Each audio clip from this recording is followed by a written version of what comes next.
Hello ನಮಸ್ಕಾರ. ಶನಿವಾರದ ವಿಶೇಷ ಕಾರ್ಯಕ್ರಮ ನಿತ್ಯ ಸಂಜೀವಿನಿಗೆ ತಮಗೆಲ್ಲ ಪ್ರೀತಿಯ ಸ್ವಾಗತ. ನಾನು ಅರವಿಂದ್ ಸೇತುರಾಮ್.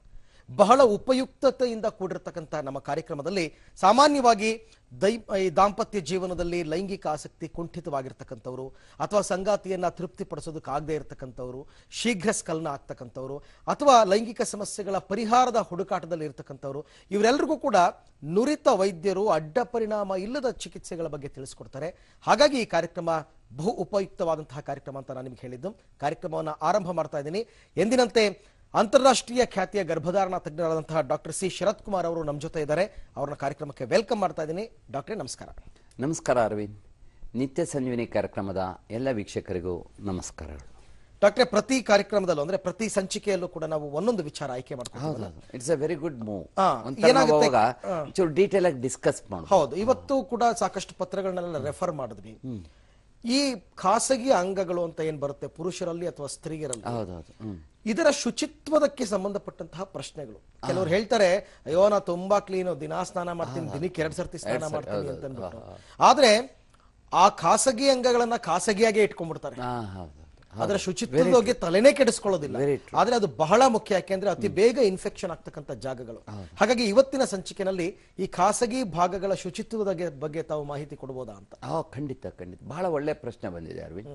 ನಿಜಕ್ಕೂ ಅವ್ರಿಗೆ ಅಭಿನಂದನೆಗಳು ಕೊಡಬೇಕು. ಯಾಕೆಂದ್ರೆ ಇಂತಹ ಪ್ರಶ್ನೆಗಳನ್ನ ಈ ಕಾರ್ಯಕ್ರಮದಲ್ಲಿ ತೆಗೆದುಕೊಂಡು ಬಂದು ಬರೀ ನಮ್ಮ ಕಣ್ಣಲ್ಲ, ಪ್ರತಿಯೊಬ್ಬರು ವೀಕ್ಷಕರ ಕಣ್ಣನ್ನು ತೆರೆಸಕ್ಕಂಥದ್ದು. ಇದ್ರಲ್ಲಿ ಬಹಳ ಮುಖ್ಯವಾದ್ದು ಅಂತಂದ್ರೆ ಈ ನಮ್ಮ ಜನನೇಂದ್ರಿಯಗಳೇನಿದೆ ಅದನ್ನ ನಾವು ವರ್ಷಾಗಿ ನೋಡ್ಕೊಳ್ಳುವಷ್ಟು ಆರ್ಗನ್ ಅನ್ನ ಇನ್ಯಾವ್ದನ್ನೂ ಹೌದು ಹೌದು ಹೌದು ನಿಜ. ತಲೆ ಸ್ನಾನ ವಾರಕ್ಕೆ 2-3 ಸಾರಿ ಮಾಡಿರ್ತೀವಿ. ಮೈ ಸ್ನಾನ ದಿವ್ಸಕ್ಕೊಂದ್ಸರಿ, ಕೆಲವು ಸರಿ 2 ಸಾರಿ ಮಾಡ್ಕೊಳ್ತೀವಿ. ಮುಖ ದಿವ್ಸಕ್ಕೆ 4 ಸಾರಿ ಕೈ ಅಂತೂ 8-10 ಸಾರಿ ಹೋಗಿ ಹೋಗೋಣ ಬರೋಣ. ಡೆಟಾಲ್ ಹಾಕದೇನು, ಸ್ಯಾವ್ಲಾನ್ ಹಾಕೋದೇನು, ಅದ್ರಲ್ಲಿ ಪರ್ಫ್ಯೂಮ್ ಹ್ಯಾಂಗ್ ವಾಶ್. ಅದೇನೆ ಜನನೇಂದ್ರಗಳಿಗೆ ಬಂದ್ರೆ ಒಂಥರ ನನಗೇನೆ ಬೇಜಾರಾಗ್ತದೆ. ನಮ್ಮ ಜನಗಳಲ್ಲಿ, ಅದರಲ್ಲೂ ಸಹ ಭಾರತೀಯರಲ್ಲಿ ಬಹಳಷ್ಟು ಒಂದು ಕೀಳಿರ್ಮೆ ಇದೆ. ಅದು ಮುಟ್ಟಂಗೆ ಇಲ್ಲ. ಅದು ಮೊದ್ಲಿಂದ ಏನ್ ಮಾಡ್ಬಿಟ್ಟಿರ್ತಾರೆ, ಮಕ್ಕಳಾಗಿದ್ದಾಗ ಅಲ್ಲಿ ಕೈ ಇಟ್ಕೊಂಡ ತಕ್ಷಣ ಕೈ ಮೇಲೆ ಏಟ್ ಕೊಡ್ತಿರ್ತಾರೆ, ಅದ್ ಮುಟ್ಟಂಗಿಲ್ಲ ಅಂತ. ಅಂದ್ರೆ ಈ ಅಂಗಾಂಗನ ನಾವು ಮುಟ್ಟಂಗಿಲ್ಲ, ಇದು ಒಂಥರ ಅನಿಷ್ಟ ಅನ್ನೋ ಒಂದು ರೀತಿ. ಹಾಗಾಗಿ ಏನಾಗಿರ್ತದೆ, ಈ ಜನನೇಂದ್ರಿಯಗಳನ್ನ ಶುಚಿತ್ವನ ಕಾಪಾಡ್ಕೊಳ್ಳೋದು ಒಂಥರ ಬಹಳಷ್ಟು ಕಡಿಮೆನೆ. ನಾನು ಲಕ್ಷಾಂತರ ಜನ ಮುಜುಗರದಿಂದ ಇನ್ನೂ ಜನ ಹೊರಗೆ ಬಂದಿಲ್ಲ, ಆ ಮಡಿವಂತಿಕೆಯಿಂದ ಹೊರಗೆ ಬಂದಿಲ್ಲ. ನನ್ನ ಹತ್ರ ಬರೋ ಪ್ರತಿಯೊಬ್ಬ ಪೇಷಂಟ್ಸ್ ನಾನು ಫಿಸಿಕಲ್ ಎಕ್ಸಾಮಿನೇಷನ್ ಮಾಡದೆ ಬಿಡೋದಿಲ್ಲ. ಅವ್ರು ಏನೇ ಕಾರಣಕ್ಕೆ ಯಾವ್ದಕ್ಕೆ ಬಂದಿದ್ರು ಒಂದ್ಸಾರಿ ಪ್ಯಾಂಟ್ ಬಿಚ್ಚಿ ಚಡ್ಡಿ ಬಿಚ್ಚಿ ಪರೀಕ್ಷೆ ಮಾಡನೇ ಮುಂದಕ್ಕೆ ಹೋಗೋದು. ಅಲ್ಲಿ ಎಷ್ಟೋ ಸಾರಿ ಆಘಾತಗಳು ಕಾದಿದೆ ನಮ್ಗೆ. ಹೌದಾ? ಹೌದೌದು. ಒಂದ್ಸರಿನೂ ಲಿಂಗಮಣಿನ ಓಪನ್ ಮಾಡ್ಬಿಟ್ಟು ಅದನ್ನ ಕ್ಲೀನ್ ಮಾಡಿರಲ್ಲ. ಲಿಂಗಮಣಿನ ಹೊರಕ್ಕೆ ಎಳೆದ ತಕ್ಷಣ ದುರ್ವಾಸನೆ ಬರ್ತದೆ. ಎಷ್ಟೋ ಸರಿ ಕೀವು ಸೋರ್ತಾ ಇರ್ತದೆ, ಒಳಗಡೆ ಎಲ್ಲ ಇನ್ಫೆಕ್ಷನ್ಸ್ ಆಗ್ಬಿಟ್ಟು.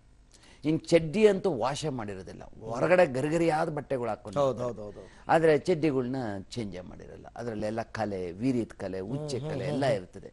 ಅದರಿಂದ ಒಳ ಉಡುಪುಗಳನ್ನ ಮೊದಲು ಬಿಸಿನೀರಲ್ಲಿ ತೊಳೆದು ಅದನ್ನ ಇಸ್ತ್ರಿ ಮಾಡ್ಬೇಕು, ಹೊರಗಡೆ ಪ್ಯಾಂಟು ಶರ್ಟ್ನಲ್ಲ. ನಿಜ ನಿಜ ನಿಜ. ನಾನು ಒಂದೊಂದ್ಸರಿ ಹೇಳಿದ ತಕ್ಷಣ ನಗ್ತಿರ್ತಾರೆ, ಇದೇನ್ ಡಾಕ್ಟ್ರೆ ನೀವು ಚಡ್ಡಿನೂ ಇಸ್ತ್ರಿ ಮಾಡಿ ಅಂತೀರಿ. ಚಡ್ಡಿನೇ ಮೇಯ್ನ್ ಇಸ್ತ್ರಿ ಮಾಡ್ಬೇಕಾದ್ದು. ಯಾಕೆಂದ್ರೆ ಅಲ್ಲೇ ಎಲ್ಲ ಕ್ರಿಮಿಗಳು ಸೇರ್ಕೊಳ್ಳೋದು.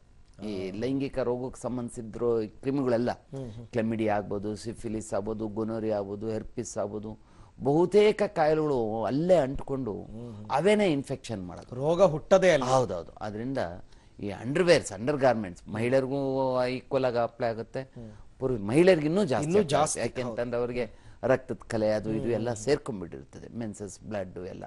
ಅದು ಬೇಗ ಅವುಗಳು ಈ ಬ್ಯಾಕ್ಟೀರಿಯಾಗಳು, ವೈರಸ್ಗಳು ಬೆಳೆಯೋದಕ್ಕೆ, ಒಳ್ಳೆ ಸೊಂಪಾಗಿ ಬೆಳೆಯೋದಕ್ಕೆ ಒಳ್ಳೆ ಈ ಅಗ್ರಿಕಲ್ಚರಲ್ ಫೀಲ್ಡ್ ಆದಂಗೆ ಆಗೋಗ್ಬಿಟ್ಟಿರುತ್ತೆ.